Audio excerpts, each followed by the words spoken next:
பிதா சுதன் பரிசுத்த ஆவியின் பெயராலே ஆமேன். புனித பவுல் தீமோத்தேயுக்கு எழுதிய 2வது திருமுகத்தில் இருந்து வாசகம். அதிகாரம் 4, இறை வார்த்தை 18. தீங்கு அனைத்தில் இருந்தும் அவர் என்னை விடுவித்து தம் விண்ணரசில் சேர்த்து எனக்கு மீட்பளிப்பார்.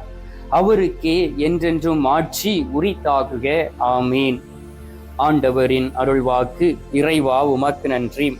கிறிஸ்துவுக்குள் பிரியமான என் அன்பு சகோதர சகோதரிகளே, ஒவ்வொரு நாளும் நாம் ஜெபிக்கின்றோம். ஒவ்வொரு நாளும் ஆண்டவர் நம்மோடு கூட இருப்பதை உணர்கின்றோம். சில நாட்களிலே நாம் ஆண்டவரை பிரிந்ததை போல நினைக்கின்றோம். அந்த சூழ்நிலைகளிலே ஏதாவது நல்ல காரியங்கள் நடக்கவில்லை என்றால் உடனடியாக கடவுள் மீது நாம் பழி போடுகின்றோம். அன்பார்ந்தவர்களே, இந்த நாளிலே ஆண்டவராகிய இயேசு கிறிஸ்து உங்களை தேடி வந்திருக்கின்றார். எதற்கு தெரியுமா?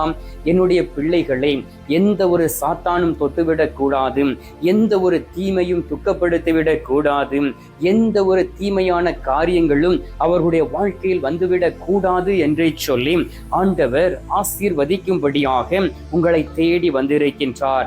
1 நாளாகமும் 4வது அதிகாரம் 10வது இறை வார்த்தையை வாசித்து பாருங்கள். 1 குறிப்பேடு 4:10. தீங்கு என்னை துக்கப்படுத்தாதபடிக்கு என்னை விலக்கி காத்திரளும் என்று ஒரு அழகான சகோதரர் ஆண்டவரை நோக்கி ஜெபிக்கின்றார். ஒரு சிறிய ஜெபத்தை ஏறெடுக்கின்றார். பாருங்கள், அந்த சிறிய ஜெபத்திலே எந்த ஒரு தீங்கும் என்னுடைய வாழ்க்கையில் வந்துவிடக் கூடாது, என்னை நீர் பாதுகாத்துக் கொள்ளும் என்று ஆண்டவரை நோக்கி கேட்ட பொழுது ஆண்டவர் அவருடைய ஜெபத்திற்கு பதில் கொடுக்கின்றார். அதே போல் அந்த நாளிலே பவுலடியார் தீமோத்தேயுக்கு எழுதும் பொழுது சொல்லுகின்றார், தீங்கு அனைத்திலும் இருந்து அவர் என்னை விடுவித்து தன் விண்ணரசில் சேர்த்து எனக்கு மீட்பளிப்பார் என்று சொல்லுகின்றார். அப்படி என்றால் இந்த உலகம் முழுவதும் தீமை நிரம்பி இருக்கின்றது. அதை நாம் அனுபவித்திருக்கின்றோம், பார்த்திருக்கின்றோம். நாம் சாத்தானால் பிடிக்கப்பட்டு இருக்கின்றோம், பாவ சிந்தைகளில் வீழ்ந்திருக்கின்றோம். ஆனாலும் ஆண்டவர் நமக்கு ஒரு வாழ்வை கொடுத்து இருக்கின்றார். அன்பார்ந்தவர்களே, ஒருவேளை நீங்களும் தீங்குகளையும் வேதனைகளையும் துக்கங்களையும் அனுபவித்து எனக்கு இது போதும் ஆண்டவரே, இனி எனக்கு இது தேவை இல்லை என்று சொல்லி நீங்கள் அடைந்த அவமானத்தின் நிந்தைகளினாலும் கண்ணீர் வடித்து கொண்டு இருக்கலாம். ஆண்டவர் இந்த நாளில் எல்லாவற்றிற்கும் ஒரு முடிவை தரும்படியாக உங்களை தேடி வந்திருக்கின்றார். உங்களுடைய துக்கம் உங்களை விட்டு விலகப் போகின்றது, உங்களுடைய கஷ்டம் உங்களை விட்டு விலகப் போகின்றது, தீங்கு உங்களை விட்டு விலகப் போகின்றது. உங்களுடைய கால்கள் கல்லின் மீது மோதாதபடி வான தூதர்கள் உங்களை தேடி வந்து பாதுகாக்க போகிறார்கள். ஏனென்றால் நற்கருணை நாதர், உயிருள்ள தெய்வம், நம்மை வாழ வைத்துக் கொண்டு இருக்கிறவர் நம்மோடு கூட இருக்கின்றார். நாம் தீங்கு நிறைந்த உலகத்தில் வாழ்கிறோம் என்று சொன்னேன். ஆம் அன்பார்ந்தவர்களே, எங்கு பார்த்தாலும் கொலைகள், கொள்ளைகள், விபச்சாரங்கள், சிறு குழந்தைகளை கற்பழித்து கொலை செய்வது, திருடர்கள், முகமுடி திருடர்கள், கலவரங்கள், மத கலவரங்கள், ஜாதி கலவரங்கள் என்று சொல்லி உயிருக்கு மதிப்பு அளிக்காதபடி இந்த உலகத்தில் நடந்து கொண்டு இருப்பதை, மலிந்து போய் இருப்பதை நம்மால் பார்க்க முடிகின்றது. உலகமெங்கும் போர் மூலக்கூடிய அபாயம் இருக்கின்றது. வளைகுடா நாடுகளிலே போர் நடந்து கொண்டு இருக்கின்றது. அணு ஆயுதங்கள் என்று பயங்கரமான ஆயுதங்களை ஒவ்வொரு நாடுகளும் பதுக்கி வைத்து இந்த பூமியை, மனித குலத்தை அழித்துவிட வேண்டும் என்று சொல்லி இருக்கின்றார்கள். பல வகையான வைரஸ்களை உருவாக்கி அனுப்பி ஒவ்வொரு நாட்டையும் சித்திரவதை பண்ணி கொண்டு இருக்கிறார்கள். அந்த கொரோனா என்கின்ற அந்த வைரஸையும் அனுப்பி விட்டார்களே. அப்பொழுது நடந்தது என்ன? உலகம் முழுவதும் பாதிக்கப்பட்டது, உலகம் முழுவதும் மூடப்பட்டது என்பதை நாம் அறிவோம். அன்பார்ந்தவர்களே, எவ்வளவோ மக்கள் மரித்து போய் விட்டார்கள். மனித இனம் இந்த பூமியை விட்டு முழுவதுமாக அழிக்கப்பட வேண்டும் என்பதுதான் சாத்தானுடைய ஒரு சிந்தனையாகவும் செயலாகவும் இருக்கின்றது.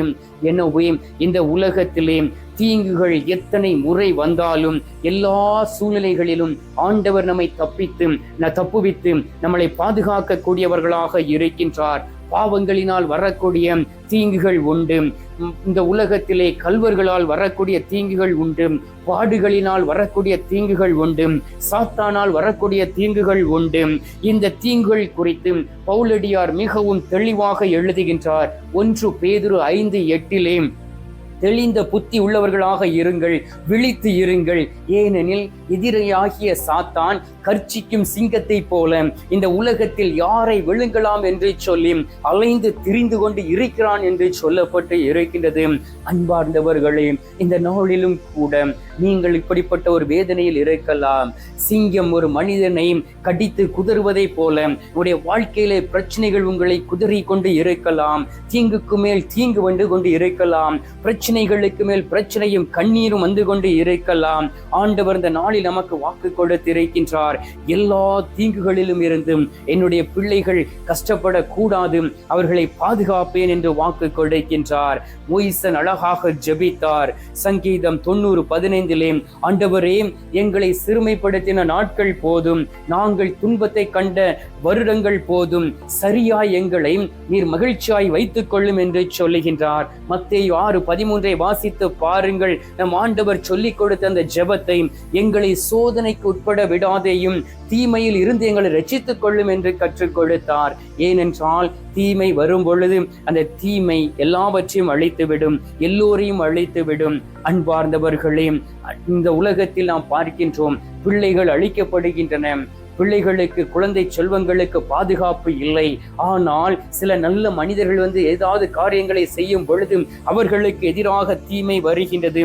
கோழி குஞ்சுகளுக்கு தீங்கு வருவதை தாய்க்கோழி முன்பதாகவே அறிந்து விடுகின்றது. பருந்துகளோ கழுகுகளோ தீய மிருகங்களோ வரும்போது தாய்க்கோழி எச்சரிக்கையாக இருந்து சத்தமிடுகின்றது. உடனடியாக அந்த குஞ்சு கோழிகள் அதனுடைய இறக்கைக்குள் வேகமாக ஓடி அதுக்குள்ளே மறைந்து கொள்கின்றன. அன்பார்ந்தவர்களே, தீங்கு கடந்து வரும் வரை நாம் காத்திருக்க கூடாது. அதற்கு முன்பாகவே ஆண்டவரை தேடி வர வேண்டும். இயேசுவே, என்னோடு கூட வாரும். இயேசுவே, என்னோடு தங்கிக் கொள்ளும். இயேசுவே, என்னை பலப்படுத்தும். என்னை விட்டு நீர் பிரிந்து போய் விடாதும் என்று சொல்லி நாம் அவரிடம் கேட்க வேண்டும். பிரச்சனைகள் வரும் பொழுதும், தீமைகள் வரும் பொழுதும் நாம் அவருடைய இறக்கைக்குள் கடந்து வர வேண்டும். அன்பார்ந்தவர்களே, தீங்கு வரும் பொழுதெல்லாம் வந்துவிடக் கூடாது என்பதை குறித்து நாம் கவனமாக இருக்க வேண்டும். ஆண்டவர் இந்த நாளிலே உங்களை அழைக்கின்றார். ஆண்டவர் இந்த நாளிலே என்னோடு கூட இருந்து விடுங்கள் என்று சொல்லுகின்றார். நீங்கள் தயாராக இருக்கின்றீர்களா? திருப்பாடல்கள் 121:7 சொன்னதுபடி ஆண்டவர் நம்மை எல்லா தீமையில் இருந்தும் விலக்கி காக்கின்றார். அவர் நம் ஆத்துமாவை காத்துக் கொள்கின்றார் என்றும் ஆண்டவரிடம் ஒப்புரவாகுவோம். நம்முடைய குடும்பத்தை கடவுளுடைய மறைவிலே ஒப்புக் கொடுப்போம். கிறிஸ்துவுக்குள் நாம் வாழக்கூடிய பிள்ளைகளாக இருப்போம். ஆண்டவர் நம்மை பலப்படுத்தும் பொழுதும் அதை உதாசனப்படுத்தி விடாதபடி பாவ மன்னிப்பு நிச்சயத்தை நாம் பெற்றுக்கொண்டு ஒவ்வொரு நாளும் ஆண்டவருக்கு பயந்து வாழக்கூடிய பிள்ளைகளாக இருப்போம். தீமை நம்மை தொடாது. கண்களை மூடுவோம், கரங்களை கும்பிட்டு. தீமை உங்களுடைய வாழ்க்கையில் அணுகி இருக்கலாம், தீமையோடு நீங்கள் வாழ்ந்து கொண்டு இருக்கலாம். இப்பொழுது நீங்கள் ஜெபியுங்கள். ஆண்டவர் உங்களுக்கு பக்கத்துணையாய் இருந்து உங்களை பாதுகாப்பார். எங்கள் பரலோக தந்தையே, இயேசு கிறிஸ்துவே, தூயனல் ஆவியே, தகப்பனே, இந்த அருமையான காலை பொழுதிற்காக உமக்கு நன்றி சொல்லி உம்மை துதிக்கிறோம் அப்பா. இந்த காலை பொழுதிலே நீர் எங்களை ஆசீர்வதித்து எங்களை பலப்படுத்தி எங்களை இந்த உலகத்தில் வாழ வைத்து கொண்டு இருப்பதற்காக உமக்கு நன்றி சொல்லி உம்மை துதிக்கிறேன். ஆண்டவரே, தகப்பனே, ஒவ்வொரு நாளும் உமது சிறகுகளின் நிழலை தேடி வந்திருக்கக்கூடிய பிள்ளைகளாகிய எங்களை நீர் பாதுகாத்து கொண்டு இருக்கின்றீர். அதற்காக உமக்கு நன்றி அப்பா. சில நேரங்களிலே நாங்கள் சிதறடிக்கப்பட்ட பிள்ளைகளாக இருக்கின்றோம், சிதறடிக்கப்பட்ட ஆட்டுக்குட்டிகளாக இருக்கின்றோம், சிதறடிக்கப்பட்ட கோழி குஞ்சுகளாக இருக்கின்றோம். ஆண்டவரே, எங்களை கடித்து குதறும்படியாக சாத்தான் அனுப்பி விட்டிருக்கக்கூடிய தீமையான செயல்களில் இருந்து வெளியிலே வரவும் பாதுகாப்பாயின் ஆண்டவருடைய இறக்கைக்கு கீழ் கடந்து வந்து இந்த உலகத்தில் வாழக்கூடிய பிள்ளைகளாக மாறக்கூடிய பாக்கியத்தை கொடுப்பீராக. இதோமை தேடி வந்து ஜெபிக்கக்கூடிய பிள்ளைகள் ஒவ்வொருவரும் நிறைவான ஆசீர்வாதத்தை பெற்றுக் கொள்வார்களாக. என் ஆண்டவருடைய சித்தத்தை நிறைவேற்றக்கூடியவர்களாக உருமாறுவார்களாக. எல்லோரும் என் ஆண்டவருடைய வழியில் நடக்கவும் என் ஆண்டவரை விரும்பி அனைத்து செயல்களையும் செய்யக்கூடியவர்களாக மாறிவிட வேண்டுமாய் மை நோக்கி செபிக்கிறேன் அப்பா. தீமை நிறைந்த இந்த உலகத்தில் இருந்து எங்களை பாதுகாத்துக் கொள்வீராக. ஆண்டவரே, நீர் எல்லா தீமைகளிலும் இருந்து எங்களை விலக்கி காப்பீர். குறிப்பாக எங்களுடைய ஆத்துமாவை பாதுகாத்துக் கொள்ளும். யார் யாரெல்லாம் விண்ணப்பங்களை ஏறெடுத்து ஜெபித்துக் கொண்டு இருக்கிறார்களோ அவர்கள் ஒவ்வொருவரும் தொடப்பட வேண்டுமாயும், கல்வாரி இரத்தம் ஊற்றப்பட வேண்டுமாயும், அவர்கள் எப்பொழுதும் என் ஆண்டவருடைய இரத்த கோட்டைக்குள் மறைந்திருக்க வேண்டுமாயும் உம்மை நோக்கி செபிக்கிறோம். அப்பா, நீரே பெரியவரும் உன்னதருமாக இருக்கின்றீர். எங்களை வாழ வைக்கக்கூடிய தெய்வமாக இருக்கின்றீர். எங்களை ஆசீர்வதியும், பலப்படுத்தும், பலவீனங்களை எடுத்து மாற்றும். இந்த நேரத்திலே பிள்ளைகளுடைய ஜெபத்தை கேட்டிருப்பதற்காக நன்றி. ஜெபங்களை கேட்டு நோய் நொடியிலிருந்து சுகத்தை கொடுத்து குடும்பத்தில் சமாதானத்தையும் எல்லா சுகத்தையும் கொடுத்திருப்பதற்காக ஸ்தோத்திரம், ஸ்தோத்திரம், ஸ்தோத்திரம். மீட்பெரும் இரட்சகருமான இயேசுவின் திருக்கரத்தில் ஒப்புக் கொடுத்து எங்கள் பாதுகாவலராம் புனித சுசையப்பர் வழியாக ஜெபிக்கின்றோம். அன்பு தந்தையே, ஆமீன். பரலோகத்தில் இருக்கிற எங்கள் பிதாவே, உம்முடைய நாமம் அர்ச்சிக்கப்படுவதாக.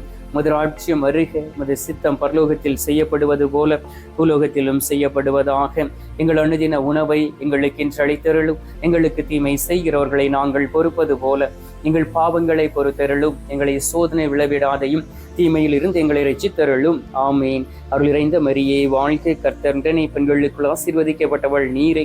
உம்முடைய திருவயிற்றின் கனியாகிய இயேசுவும் ஆசீர்வதிக்கப்பட்டவரே. அச்சிஷ்ட மரியே, சர்வேசுடைய மாதாவை, பாவிகளா இருக்கிற எங்களுக்காக இப்பொழுதும் எங்கள் மரண நேரத்திலும் வேண்டிக் கொள்ளும். ஆமீன். பிதாவுக்கும் சுதனுக்கும் பரிசுத்த ஆவிக்கும் மகிமை உண்டாவதாக.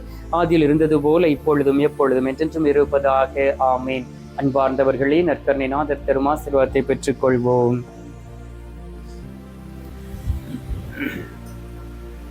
எல்லாம் வல்ல இறைவன், பிதா, சுதன், பரிசுத்த ஆவி உங்களை ஆசீர்வதிப்பாராக. ஆமீன்.